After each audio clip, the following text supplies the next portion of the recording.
So you've got a high-stakes summit between a US and a Russian president, and it's happening on American soil. I mean, it has all the makings of a truly historic breakthrough, right? But what if the main event wasn't the negotiation at all, but the show itself? Today, we're unpacking the Anchorage summit to figure out, was this real diplomacy or was it just pure political theater? And, we have to start right here. This quote from Ukrainian President Zelensky just cuts right to the heart of the whole thing. It perfectly captures the tension of this summit. You've got these two world leaders meeting, but the one nation at the center of their whole discussion, well, they weren't even in the room. This set a tone of deep skepticism from the very, very beginning. All right, so let's set the stage for this encounter, because the choice of location, the choreography, literally every single detail was planned out. I mean, the location itself speaks volumes. We're talking about Joint Base Elmendorf-Richardson. Think about that. For Vladimir Putin's first visit to the US in a decade, the meeting is held at an American military installation. The symbolism there is it's impossible to ignore.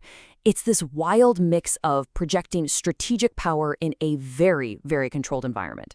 And this wasn't some quiet arrival, not at all. We're talking a full-blown red carpet welcome, fighter jets flying as an escort. The whole thing was a grand visual spectacle. You can bet every camera angle was designed to project power and significance, really elevating Putin's profile on the world stage before a single word was even spoken. So, after all that public pageantry, what actually happened when the doors closed?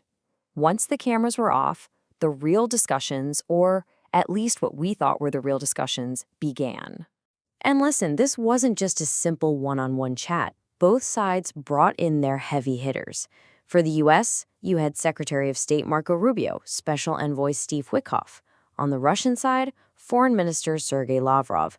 This was a full-blown diplomatic delegation, not some casual get-together.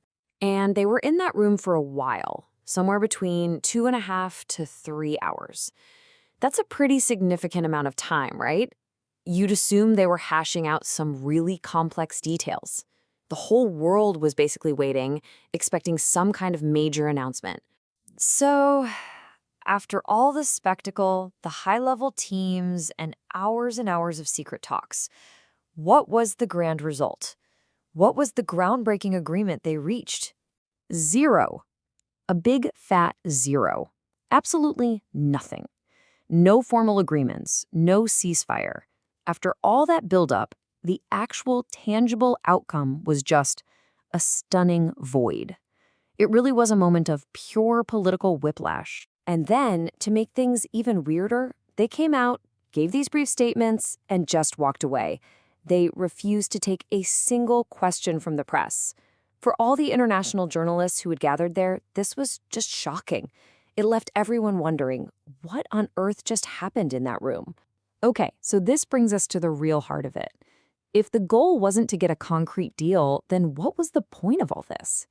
And this is where we have to start looking past the substance and really focus on the messaging. This brings us to a really key concept, diplomatic theater. It's basically when the performance, the symbols, the optics, the public story you're telling is way more important than any actual agreement you sign. And by that definition, this summit, it was a masterclass. And you can see this perfectly in the two very different stories that came out afterwards. The Trump administration was talking about some vague progress, hinting at more talks down the line, using that very cautious phrase, no deal until there's a deal. Meanwhile, Putin's story was all about strength. He doubled down on his demands on Ukraine and, maybe most importantly, just by being there, he came off as this legitimized global power player. For Moscow, this was a massive PR victory. I mean, you can't overstate it. The optics were perfect for Putin's audience back home, and internationally, the summit helped him break through this growing isolation, which is especially notable when you remember he has an active ICC arrest warrant. Suddenly, he was back on the world stage, standing shoulder to shoulder with the US president. But this whole performance wasn't just for their own countries. How did the rest of the world react to this big diplomatic show? To put it mildly, they were not impressed.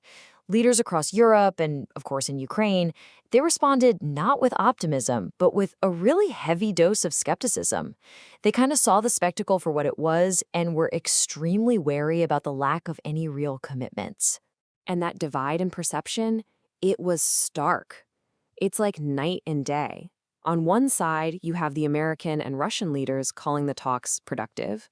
And on the other, you have European and Ukrainian leaders who were just deeply, deeply skeptical. Two totally different interpretations of the exact same event. So when you strip it all away, the fighter jets, the red carpets, the vague statements, you're left with one critical takeaway.